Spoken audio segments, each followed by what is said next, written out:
Muy buenos días, saludos. Vamos a comenzar con el objetivo número 1 de este seminario, el cual lo vamos a empezar con este enunciado que declara que ningún hombre elige el mal porque es malvado, solo lo confunde con la felicidad, con el bien que busca. Se trata de una de las frases célebres de criminalística por excelencia de la escritora y filósofa inglesa Mary Wollstonecraft.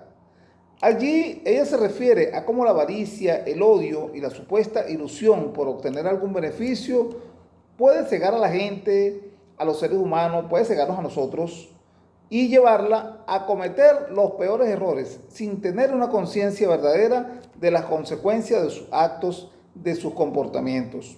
De la misma manera se expresa Rudolf von Ihering: el derecho es la razón universal, la suprema razón fundada en la naturaleza misma de las cosas. Las leyes son o deben ser el derecho reducido a reglas positivas. El derecho es moralmente obligatorio, pero por sí solo no lleva consigo coacción ninguna. Él dirige, las leyes ordenan, sirven de brújula y las leyes de compás.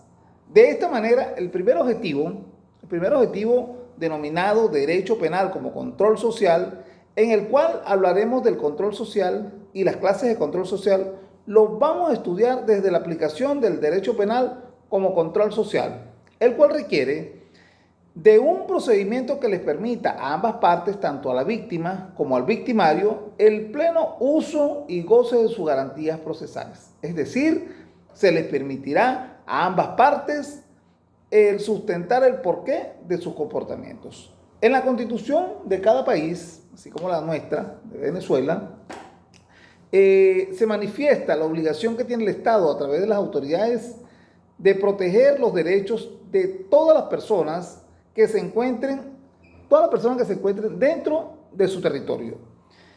Esto implica que se deberán tomar todas las medidas necesarias para lograrlo.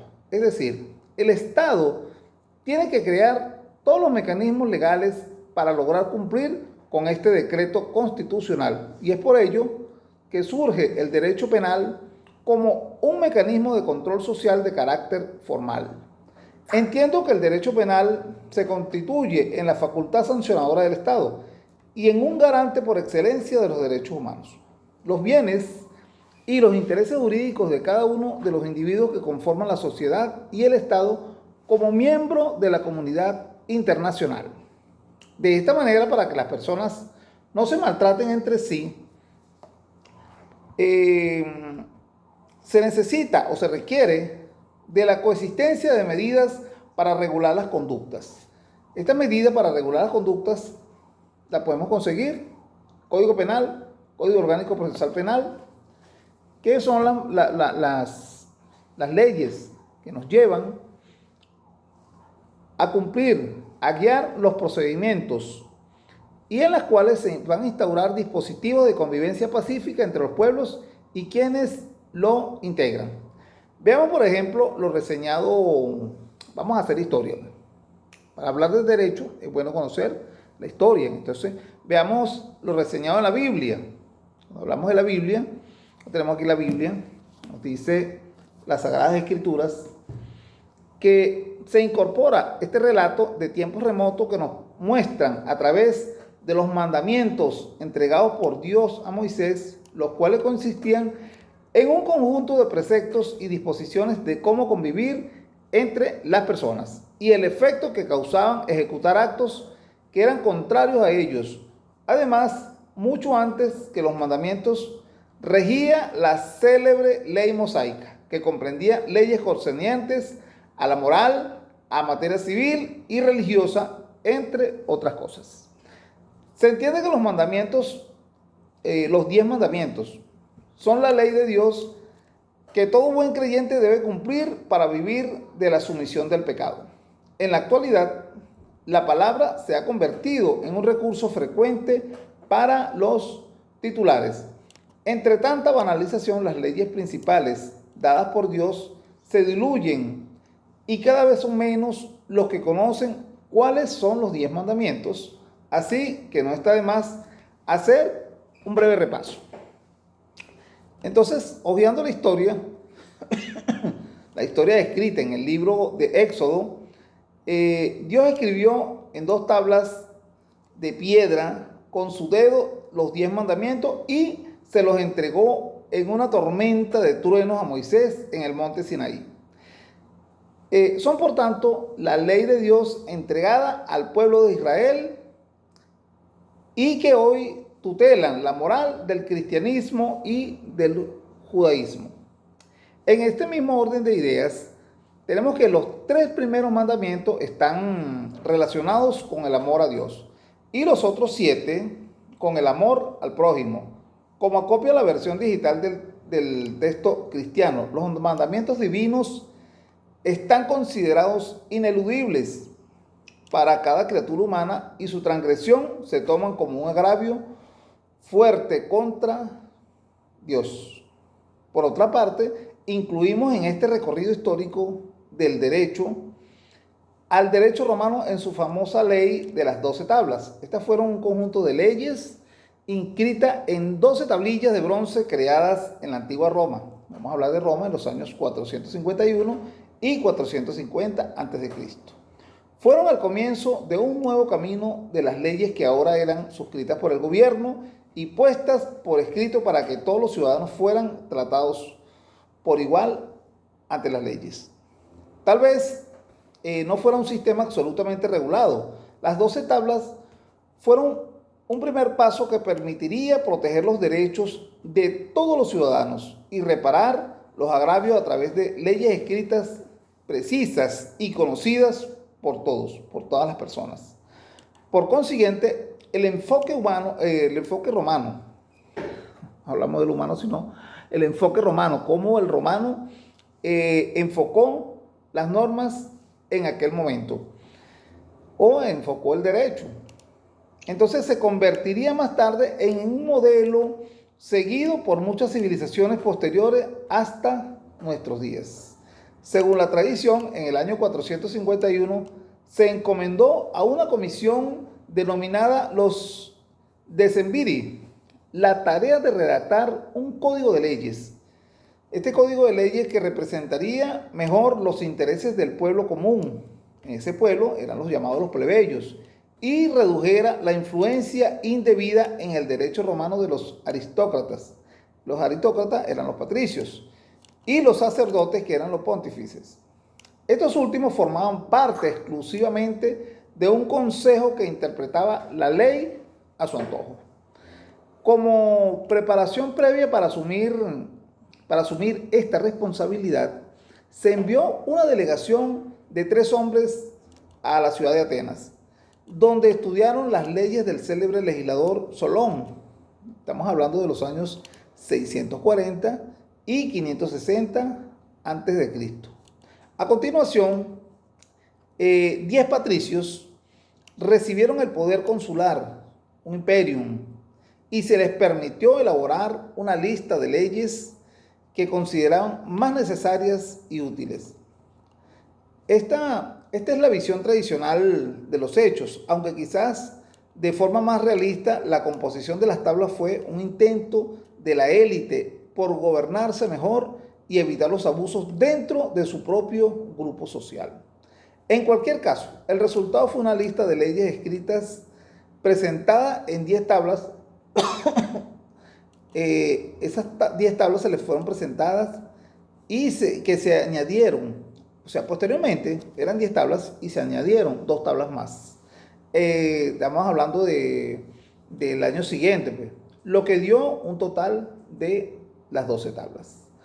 Como consecuencia, las leyes se convirtieron en leyes escritas, es decir, fueron elaboradas mediante la decisión de un órgano legislativo y ya no se basaban en la mera costumbre y la tradición. De hecho, la ley de las 12 tablas consistían en el ordenamiento jurídico que regulaba la convivencia y conducta de todos los miembros de la sociedad romana de aquel entonces. Esto era sin distinción de clase social. Podemos mencionar que las 12 tablas, que entre las tablas 8 y 9 regularon la materia penal, haciendo una distinción entre los crímenes o delitos que eran perseguibles por los representantes del Estado y los delitos privados que eran solo de interés para los afectados y quienes en realidad eran los únicos que trataban de buscar la forma de ver resarcido el daño sufrido. Bueno, hasta ahora hemos podido dar cuenta que desde la época de la sociedad primitiva, para que sus miembros subsistieran, fue necesario establecer mecanismos o sistemas de control. Estos sistemas de control permitieron una convivencia pacífica y que dejaría de existir la ley del talión, es decir, la ley del ojo por ojo y diente por diente. Situación esta que ha ido evolucionando hasta nuestros días, con leyes mucho más organizadas y con la característica principal de ser garante de los derechos humanos. O sea, estos son los derechos humanos de toda la sociedad que conforma un Estado como la comunidad internacional. Cuando vemos que ya no es solamente algo tradicional, sino que a medida que el Estado va evolucionando, se van conociendo nuevas formas, nuevos delitos, nuevas maneras o nuevos sistemas de control para proteger a la población, para proteger al ser humano, para proteger los derechos humanos. Entonces, ahora bien, el derecho penal como control social, tenemos que las constituciones de que se dotan las sociedades democráticas congregan el contenido primordial de un acuerdo social que concentra un conjunto de valores que compone los principios generales que orientan el desarrollo social e inculcan la actuación de los poderes públicos y determinan los propósitos que la sociedad desea conseguir. En este sentido, el derecho penal es un sistema de control social que trata de garantizar directamente el orden social, procurando que los comportamientos individuales se ajusten, en todo caso, al orden de convivencia establecido, identificando determinados comportamientos que resultan inaceptables para el sistema. De esta manera se establecen algunas sanciones o castigos para quienes incurren en los mismos y precisando cuál es el procedimiento que se seguirá para aplicarlos. Para Miller-Puig, el derecho penal es el conjunto de normas jurídicas que asocian el delito cometido o de probable comisión, penas, medidas de seguridad y sanciones reparatorias de naturaleza. Es decir, el derecho penal es el conjunto de normas jurídicas que constituyen el denominado ordenamiento jurídico penal que tiene por objeto la determinación de las infracciones de naturaleza penal y sus correspondientes sanciones, penas y medidas de seguridad. De esta manera, el derecho penal converge en las actuaciones calificadas como inaceptables, esto es, en las embestidas más graves contra el sistema social. Además, es preciso subrayar que las sanciones que emplean son las más inexorables y el procedimiento que utilizan para imponerla es el más formalizado. Entonces tenemos que el derecho penal como sistema de control social proporciona la respuesta más grave a los ataques más intolerables. Es por ello que solo puede ser utilizado como mecanismo, como el último mecanismo, como el último ratio. Esto va reservado solo para aquellos casos en que la inadaptación o inadecuación de los comportamientos individuales no puede repararse o corregirse mediante otros instrumentos menos lesivos, que estos mecanismos se muestren insuficientes o que la gravedad de los ataques a los valores comúnmente aceptados pongan en serio peligro a la organización social.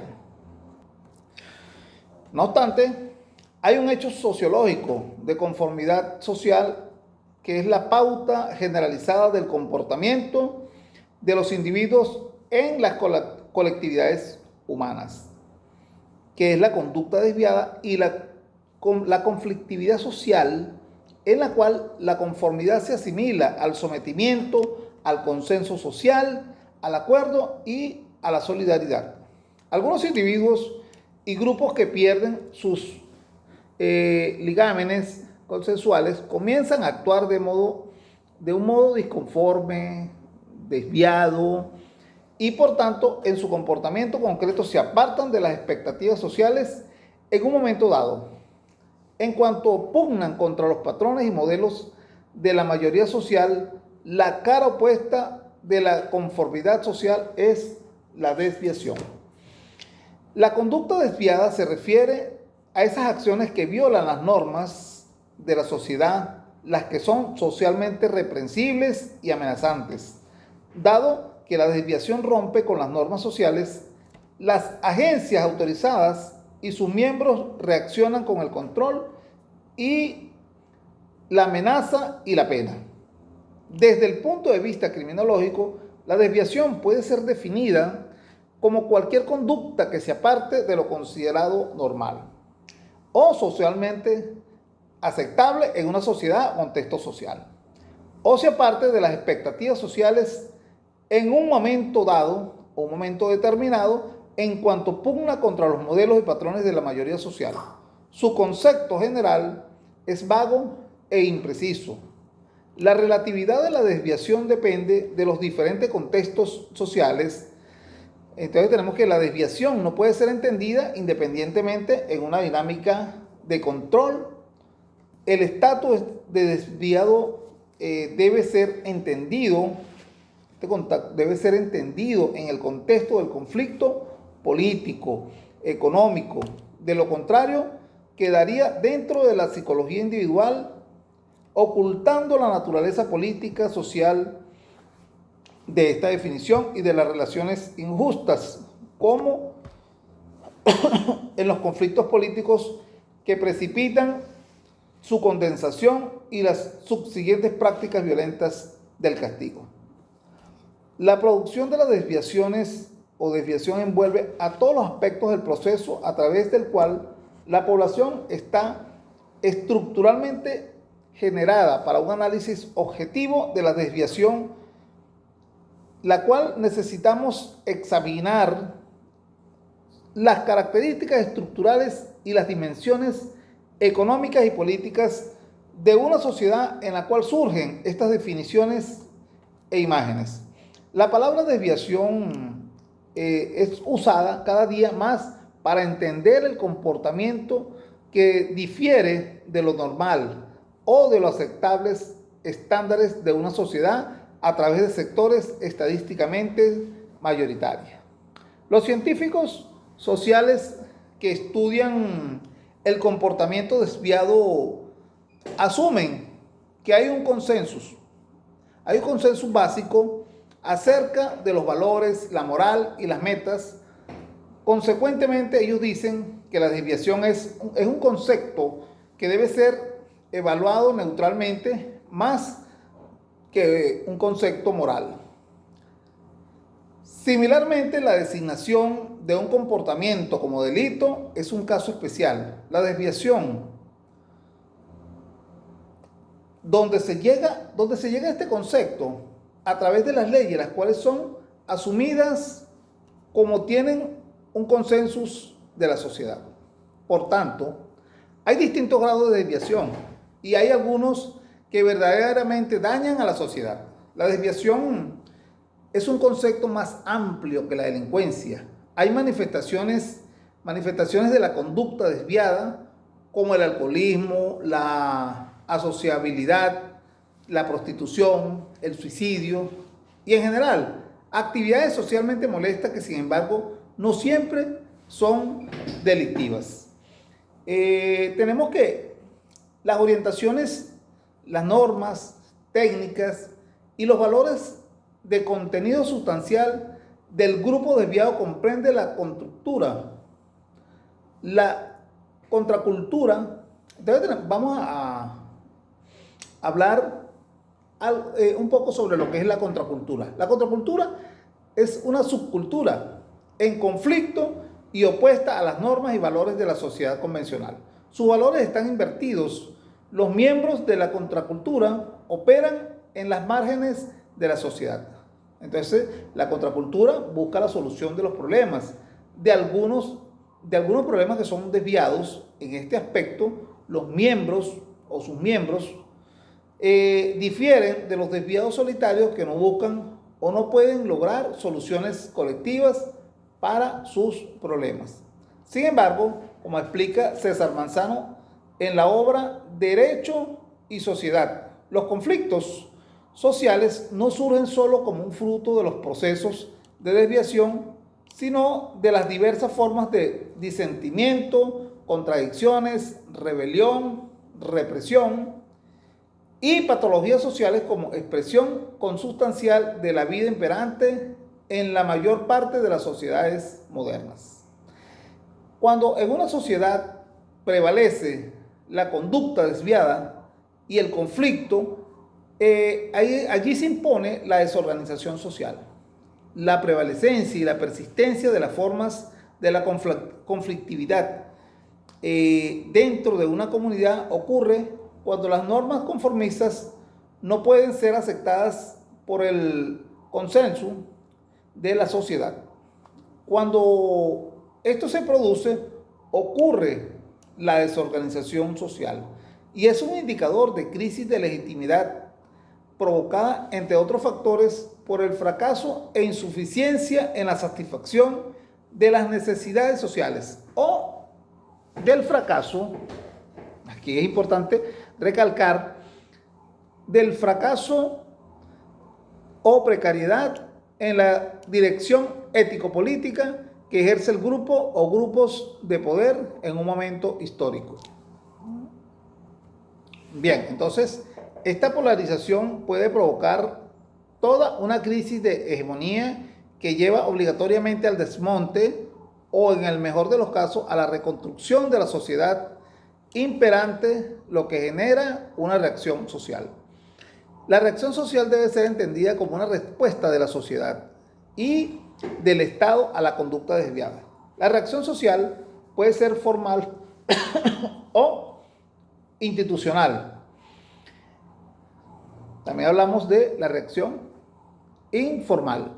Esta última puede considerarse como la suma de las respuestas del grupo social en contra de las conductas desviadas. Es la acción propia de la sociedad a través de mecanismos extraoficiales mediante la situación o la actuación de la religión, la familia, los medios de comunicación, los partidos políticos. Esta acción puede ser muy diversa de acuerdo al grupo que reacciona. O sea, eso depende de ello. Entonces, Bergali expresa que la reacción social se manifiesta por medios informales de distintas naturalezas. Entre estas reacciones tenemos las presiones psíquicas que burlan la desaprobación o menoscabo de las relaciones. También pueden ser físicas mediante la violencia. En ocasiones se utiliza la vía económica, la privación la privación del puesto de trabajo o el salario. Entonces tenemos que se presenta muchas veces de forma combinada, sirviendo el derecho para frenar algunas respuestas ilegítimas. O sea, lo ilegítimo es lo que está fuera de la norma. Las que violan el ordenamiento jurídico. Las censuras sociales, al combinarse con las formas más expresivas del poder y la economía, resultan ser las más importantes características de las prácticas contemporáneas de denominación y regulación social. La conocida criminóloga latinoamericana Lolita Anillar de Castro, en su libro Criminología de la reacción social, explica que la reacción social puede ser también de tolerancia, de aprobación o de desaprobación. En cuanto a la reacción social de tolerancia, existen ejemplos como los expuestos por varios autores colombianos, quienes afirman que la realidad de ese país en los últimos años se ha encargado de demostrarnos que en muchas oportunidades la conducta delictiva recibe la condescendencia y acogimiento y admiración de una parte de la sociedad e incluso en ocasiones del Estado. No siempre el delito y la desviación generan rechazo social o institucional, sino que en ocasiones es incluso admirado, avalado y respaldado. Se ve como contrario, pero estos comportamientos son a su vez generadores de impunidad. En los países capitalistas muchas veces la sociedad da más recompensa al delito que a la virtud, según expresa la criminóloga inglesa baronesa Barbara Wharton, mencionada en el ya citado libro de Lola Niyar. La reacción social, cuando se constituye como respuesta del Estado, puede orientarse hacia la prevención, el control o la represión.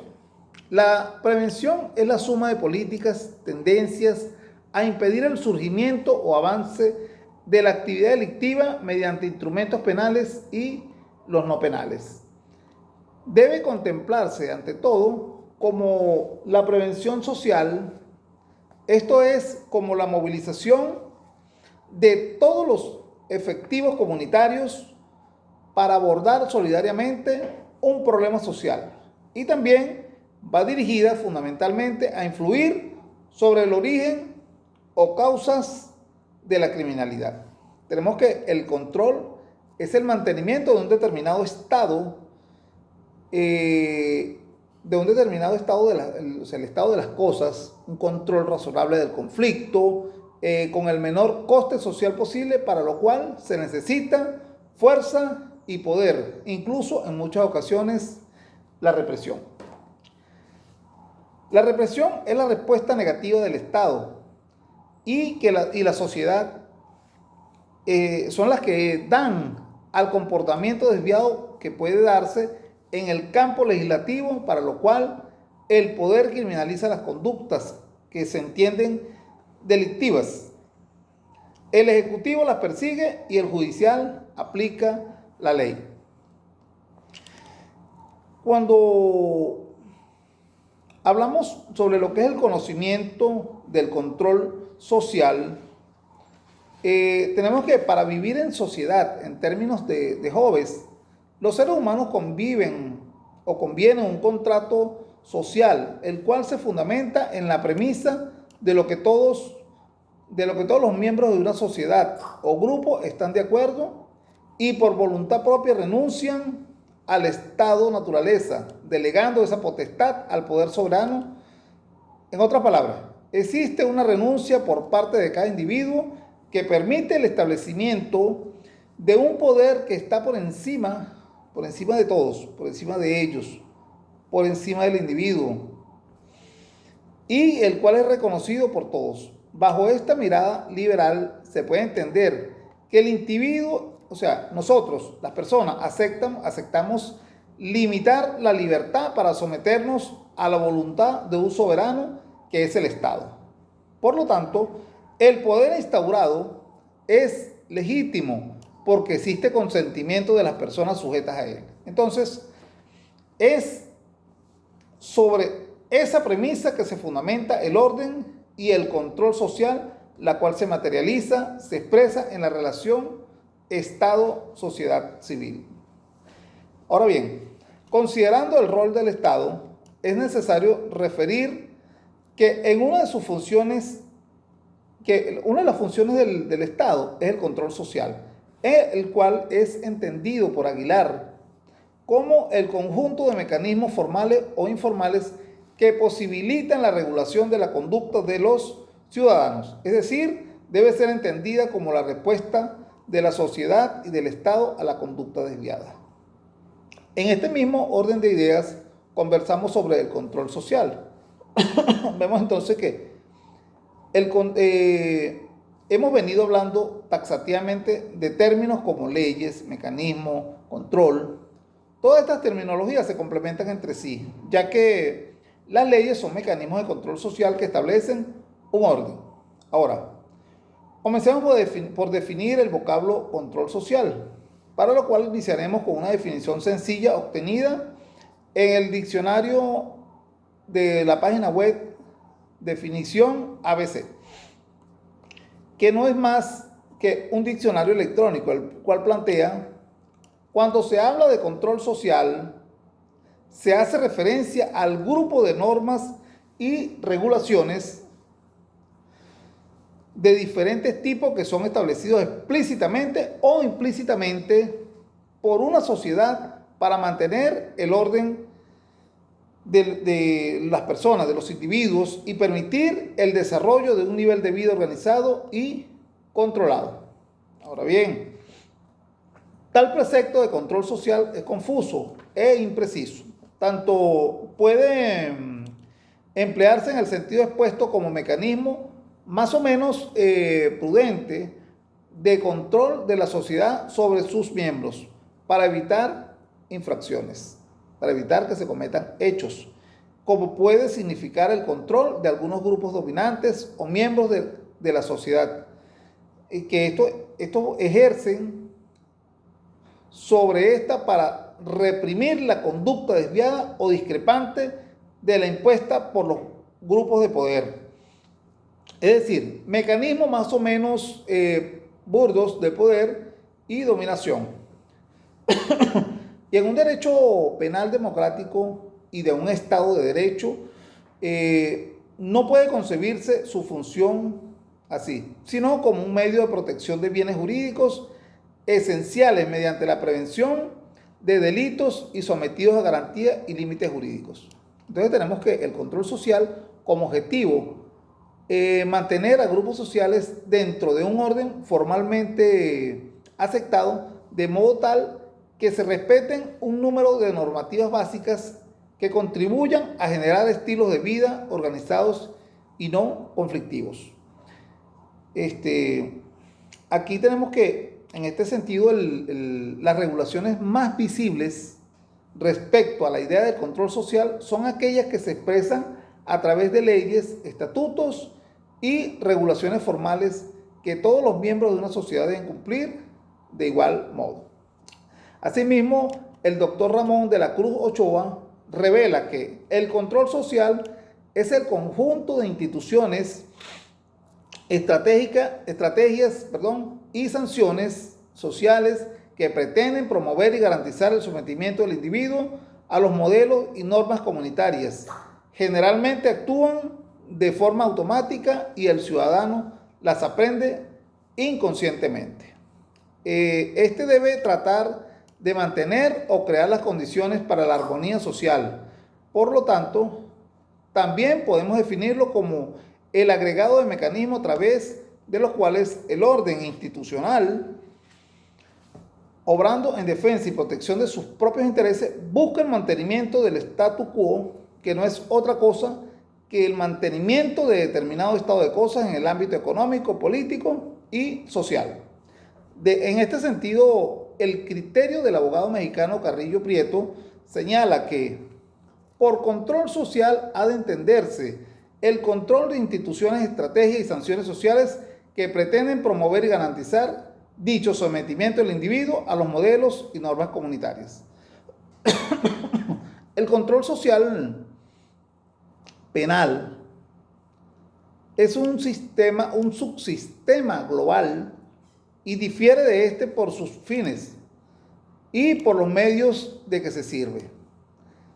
En el mismo orden de idea, Busto Ramírez revela que bajo el concepto de control social se comprenden los recursos de que dispone una sociedad determinada para asegurarse que la comunidad o la conformidad de los comportamientos de sus miembros a un conjunto de reglas y principios establecidos, así como las formas organizadas con las que la sociedad responde a sus transgresiones. De hecho, concierne a un conjunto de componentes, elementos o partes que interactúan entre sí, con el objetivo de lograr un mismo fin, cumplir las mismas metas. Es decir, establece un régimen que a su vez atenderá una estructura final que es la sociedad, que es la base de todo Estado.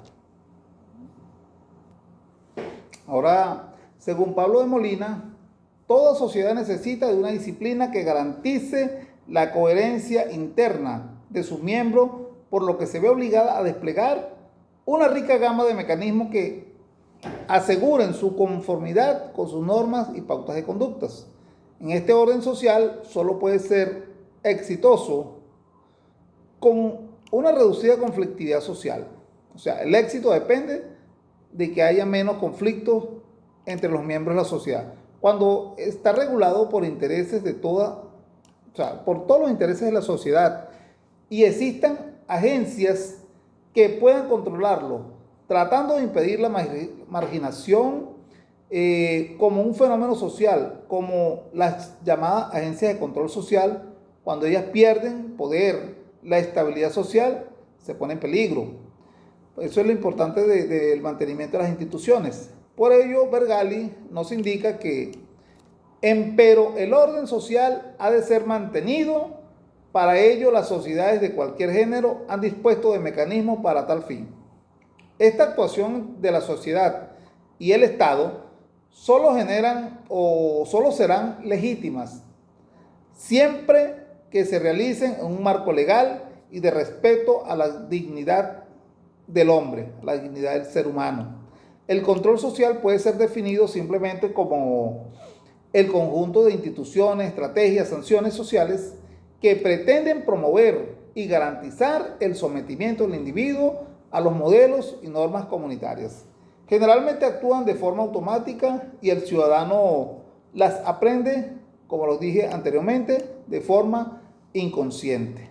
Además, es la capacidad de la sociedad para regularse de acuerdo con principios y los valores aceptados de manera mayoritaria.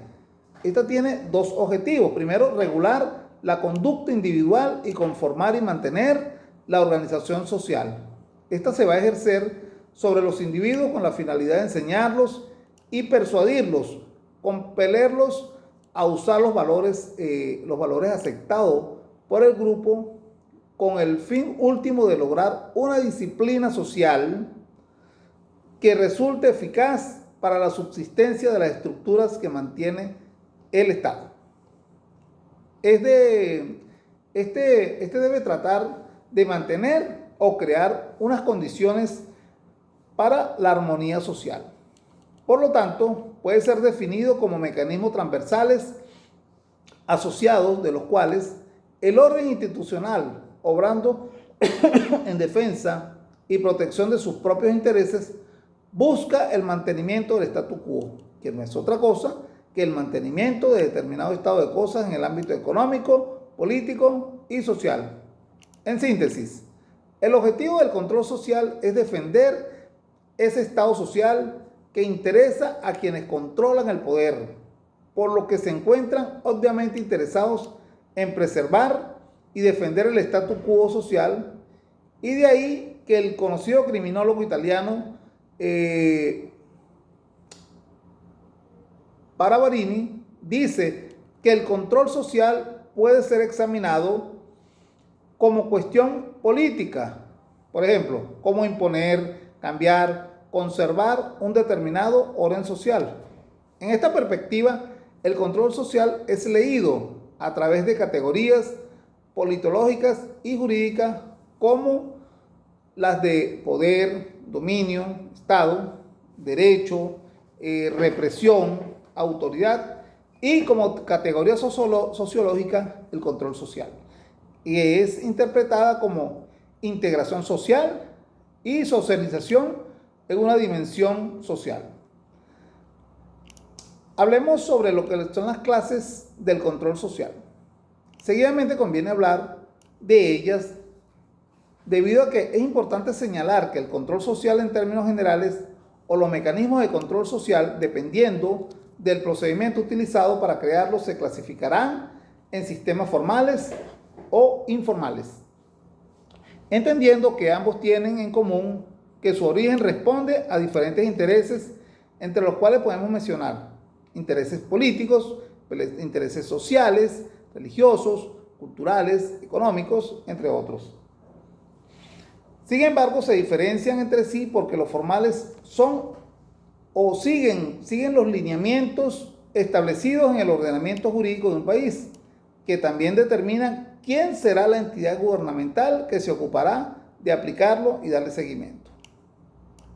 Entonces, el control social informal trata de condicionar al individuo, de disciplinarle a través de un largo y sutil proceso que comienza en los núcleos primarios.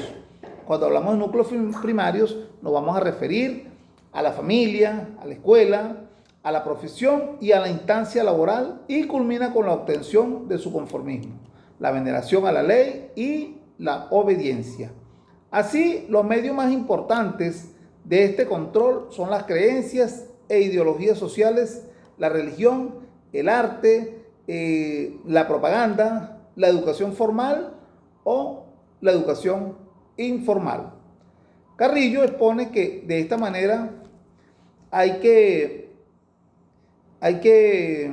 o dice que el control social informal, cuando no hay en él objetivamente coercibilidad. Esto equivale a que el control social mediato es, en todo caso, la manipulación ciudadana a partir de la economía y de lo religioso, de lo educativo, lo recreacional. Es decir, con base en las instituciones y los medios que moldean la opinión pública. En este sentido, de donde se consigue entender que la sociedad construye por medio de sus acciones una serie de mecanismos para mantener desde el seno de la estructura social un control que conserve un cierto orden de las acciones de los individuos que hacen parte de ella. Por lo tanto, las instancias de control social informal son eficaces cuando convierten al individuo en un sujeto adaptado que acepta lo que la sociedad le impone a lo largo de su vida. Raramente presentará una actuación que quebrante las reglas establecidas. Entonces, vemos que generalmente estos medios informales son más fuertes cuando hay mayor cohesión social y se logra la motivación voluntaria de los individuos mediante la indoctrinación y socialización, lo cual hace que se logre el consenso. Cuando fallan las instancias informales, entra en funcionamiento el conjunto de instancias formales del control que reproducen las mismas exigencias de poder, pero de modo coercitivo. Muchas veces los límites entre ambas son difusos. Lo formal puede tender a ser informal y viceversa. También existe lo que algunos penalistas latinoamericanos reflejando la realidad de la región en la cual habite, consideran también como parte de la clasificación de los controles sociales lo que llaman los controles sociales formales espurios, que implican la sujeción coactiva a un orden jurídico considerado injusto o amoral, aunque se exprese y legitime en leyes o reglamentos informales que implican la sujeción coactiva a un orden difuso y que se manifiesta por acciones que son ilegítimas o corruptas, como son las detenciones arbitrarias, la desaparición forzada de personas, las muertes extrajudiciales, la tortura, el incumplimiento de órdenes ilegales, la obediencia del subordinado al superior jerárquico y muchas otras circunstancias que obligan a los sujetos a ajustarse a un orden que rige dentro de la formalidad o de la perversa una perversa informalidad. Ahora bien, unas características del control social formal es el establecimiento de procedimientos públicos y la delegación de ciertas instituciones para poder lograrlo. Le es inherente a sí mismo cierto grado de formalización, la cual cumple importantes funciones, selecciona, delimita y estructura las posibilidades de acción de las personas implicadas en el conflicto, orientándolas, distancia al autor de la víctima y regula su respectivo ámbito de respuesta, sus roles y expectativas. Supuestamente protege a la parte más débil y abre vías para la posible solución del conflicto. Estas instituciones tienen cierto grado de compulsión, El acento se pone en reglas, leyes y posible recriminación y pena. Sus mejores ejemplos son la ley y la administración. Norma, proceso y sanción son tres componentes fundamentales de cualquier institución de control social formal, orientadas a asegurar la disciplina social, afianzando las pautas de conducta en el poder que reclama. La última autoridad del control social es el Estado, con su poder coactivo, que en un Estado de Derecho debe ejercitarse a través de la norma, a través de la ley, a través del ordenamiento jurídico vigente. La ley es la más formal y dramática manifestación del control social. No obstante, muchas veces no es la más efectiva. En general, el cumplimiento de la ley, como dice Roscoe Pound en su obra Control Social a través de la ley, tiene las siguientes dificultades. En muchos casos, la inaplicabilidad de la maquinaria legal para solucionar muchos conflictos, también la limitada capacidad de los medios de castigo e intangibilidad de las obligaciones, hay penas fáciles que pueden evadirse, así como dificultades para encontrar la certeza de los hechos. Los sistemas se subdividen, los sistemas se van a subdividir en subsistemas, de tal forma que dentro de los sistemas formales tenemos como subsistemas al derecho penal, el cual es analizado de dos aspectos distintos, el subjetivo y el objetivo. En cuanto al derecho penal objetivo, considerado así como un mecanismo de control social, los tratadistas mexicanos Raúl Carranca y Rivas nos indican que el derecho penal objetivo es el conjunto de leyes mediante las cuales el Estado define los delitos, determina las penas imponibles a los delincuentes y regula la aplicación concreta de la misma a los casos de incriminación. Lo antes expuesto nos permite colegir que el derecho penal constituye un mecanismo de control social a través del cual el Estado ejerce su poder sancionador o ius poniendi, que es el derecho penal subjetivo, con la finalidad de lograr la seguridad social y jurídica de la población mediante la implementación de la ley penal, el proceso penal y la consecuencia jurídica del delito. Generalmente en los códigos penales se fundamentan los señalamientos de los cuales hemos venido comentando, al establecer lo siguiente, que en estos códigos solo se tipifican aquellas conductas y comportamientos cuya incriminación resulten indispensable para la protección de los bienes jurídicos tutelados y los valores significados de la sociedad y de acuerdo con la política criminal del Estado. La legislación penal solo debe intervenir cuando no es posible utilizar otro mecanismo de control social. Se instituye el principio de su mínima aplicación. La excerta legal citada nos deja entrever que si bien es cierto que el derecho penal es un subsistema de control social, también explicados por algunos juristas como un control social de reacción institucionalizado. El mismo persigue principalmente proteger los derechos humanos que constituyen bienes o intereses jurídicos de relevancia para los miembros de la sociedad, a través de la tipificación en el ordenamiento jurídico de conductas que se consideran nocivas para la convivencia pacífica de los ciudadanos y de realizarla, estas generarán una consecuencia jurídica que será impuesta por tribunales competentes y cuyo procedimiento penal está implementada también en la norma penal. Sin embargo, el papel del derecho penal y de la ley son importantes por su función integradora que le sirve para para mitigar las potenciales o los potenciales elementos de conflicto y para engrasar la maquinaria social. Es solamente mediante una adherencia a un sistema de reglas que el sistema de interacción social puede funcionar sin romperse y evitar conflictos crónicos. El derecho no solo tiene un poder coactivo, sino también persuasivo y educador. E incluso para el filósofo y sociólogo del derecho, el español Elías Díaz, puede ser un factor de cambio social. La ley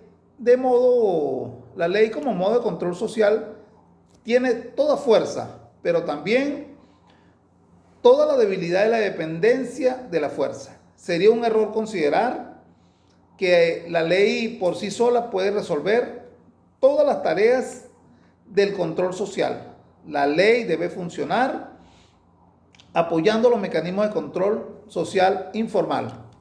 En toda sociedad se encuentran diferentes órdenes normativos que estimulan la conducta social. Las sociedades organizadas estatalmente se identificarán sobre todo porque imponen y conservan la validez de un orden normativo que aspira a la obligatoriedad general y de hecho es obedecido no solo como un proceso consciente, sino también en razón de que este orden normativo puede ejecutarse mediante la fuerza constituida.